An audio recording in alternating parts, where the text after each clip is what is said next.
تو بیٹا آگے سے جواب دیتا ہے کہ ہم ذات کے جاگیردار لوگ ہیں، اور براہ کرم آپ فرد جرم عائد کریں تاکہ اس کے بعد ضمانت ہو۔ تو جج صاحب اعلیٰ ظرفی کا ثبوت دیتے ہوئے پوچھتے ہیں کہ اگر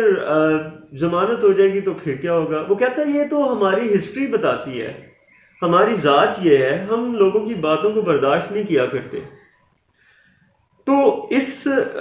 کہانی میں جج صاحب مزید اعلیٰ ظرفی کا ثبوت دیتے ہوئے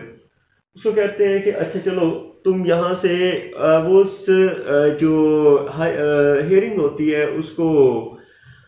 پوسٹ پون کر دیتے ہیں، اور اس کو کہتے ہیں کہ تم میرے پاس ذرا بات سن کے جاؤ۔ اب یہ ان کے صاحبزادہ جو ہے یہ ان کے پاس کھڑا ہو جاتا ہے۔ تھوڑی دیر میں ایک اور کیس آ کے عدالت میں لگتا ہے۔ وہ کیس میں جج صاحب جو ہوتے ہیں وہ ایک مقدمہ جو ہوتا ہے اس کا فیصلہ دیتے ہیں کہ فلاں جو ہے وہ مجرم ہے، وہ فلاں جو ہے وہ مطلب اس پہ کنٹیمپٹ آف کورٹ یا کوئی اور دفعہ کے تحت اس کو سزائے موت کا حکم ملتا ہے، اور دوسری طرف جو ہے وہ ایک بری ہو جاتا ہے۔ تو یہ قصہ کہانی میں اب جج صاحب اس لڑکے کو ساتھ بٹھاتے ہیں، اور بٹھا کے تو اپنے ساتھ گاڑی میں ایک تھوڑا سا ارد گرد کا ایک جائزہ یا ویو لینے کے لیے نکلتے ہیں، اور اس سے پوچھتے ہیں کہ بیٹا مجھے یہ بتاؤ کہ اصل میں پاور تمہارے پاس ہے یا میرے پاس ہے،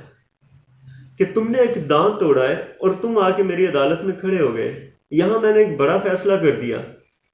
اور بڑا فیصلہ کرنے کے بعد یہ دیکھو یہ آگے بھی میری اسکواڈ ہے پیچھے بھی میری اسکواڈ ہے، کوئی مجھے پوچھنے والا تو نہیں؟ چاہے کہ میں نے ایک میرٹ کی بیس پہ ڈیسیژن لیا ہوگا، لیکن آپ یہ دیکھو کہ مجھے تو پھر اصل پاور کس کے باعث ہوئی؟ ابھی یہ باتیں چل رہی ہوتی ہیں نا، تو مین وائل ایک گاڑی آ کے وہ بابا جی کے پاس رکتی ہے، اس میں سے ایک ینگسٹر سا لڑکا باہر آتا ہے، تو وہ ان کو نا باقاعدہ طور پہ سلام کر کے، اور وہ بھی کوئی لگ رہا ہوتا ہے کہ جس طرح کوئی آفیسر ہے، تو بڑا جھک کے سلام کر کے تو وہ چلا جاتا ہے۔ اب میرا یہی ذہن میں ہوتا ہے کہ انہوں نے شاید کوئی اچھی کتابیں لگائی ہوئی ہیں، کوئی اچھی کمپٹیشن کی بکس جو ہے نا وہ بیچی ہوں گی، تو جس کی وجہ سے ان کا مطلب جو کامیاب ہوئے ہیں وہ ان کو سلام کرتے ہیں، کیونکہ ان کے ساتھ بھی تو اچھا خاصا پروٹوکول ہے۔ اب یہ مین وائل انہی ساری باتوں کے بعد میرے سننے والے ذرا اس چیز کو دیکھیں کہ وہ جو بابا جی کا جو اپنا بیٹا ہے وہ جج صاحب سے کہتا ہے کہ آپ سے ریکویسٹ میں یہی کروں گا کہ آپ اس قصہ کہانی کو کلوز کر دیں، جس کے ساتھ میں نے کوئی زیادتی کی ہے میں اس سے خود معافی بھی مانگتا ہوں، اور جو قانونی تقاضوں کے مطابق جو دفعات ہیں ان کو ریزالو کرتے ہوئے میں کوئی دیت دے سکتا ہوں، اور میں کوئی اس کی کمپنسیشن کر سکتا ہوں، اور میں اس چیز کا پرومس کرتا ہوں کہ میں نیکسٹ یہ نہیں کروں گا، اور میں آپ کو جو ہے وہ اس چیز کا کوئی ایک اچھا سرپرائز دوں گا، میں آپ کو ایک وعدہ دیتا ہوں کہ میں آپ کی اسی سیٹ پہ میں بیٹھوں گا۔ تو یہ باتیں ہونے کے بعد خیر وہ کہتے ہیں کہ یہ اتنی قصہ کہانی تھی، تو میں ان سے بابا جی سے پوچھتا ہوں کہ سر آپ کا اب جو بیٹا ہے وہ کیا کرتا ہے؟ تو وہ آگے سے ہنس کے جواب دیتے ہیں کہ تم نے نہیں دیکھا، یہ جو ابھی آ کے ملا تھا یہ وہ میرا بیٹا تھا، یہ جو ابھی آ کے ملا ہے اب یہ جج ہے، اور اس نے کمپٹیشن کا پیپر پاس کیا، اور پیپر پاس کرنے کے بعد ہی از ناؤ سکسیسفل، اور اس نے اپنے ورڈز پورے کیے۔ تو بیٹا میں نے یہی بات تمہیں سمجھائی تھی کہ اس دنیا میں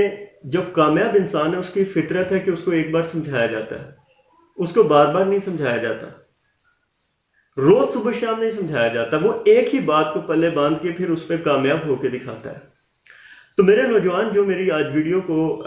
سن رہے ہیں، ان لوگوں سے کہوں گا کہ آپ کے ارد گرد روز یہ کہانیاں سننے کو ملتی ہیں کہ فلاں نے فلاں کے ساتھ زیادتی کی ہے، جرم کیا ہے، ظلم کیا ہے، اچھا نہیں کیا، رائٹس جو ہیں ان کو سنیچ کیا ہے۔ تو اگر یہ ساری باتیں ٹھیک ہیں تو آپ بھی اسی طرح کے ایک لائف چینجر بنیں،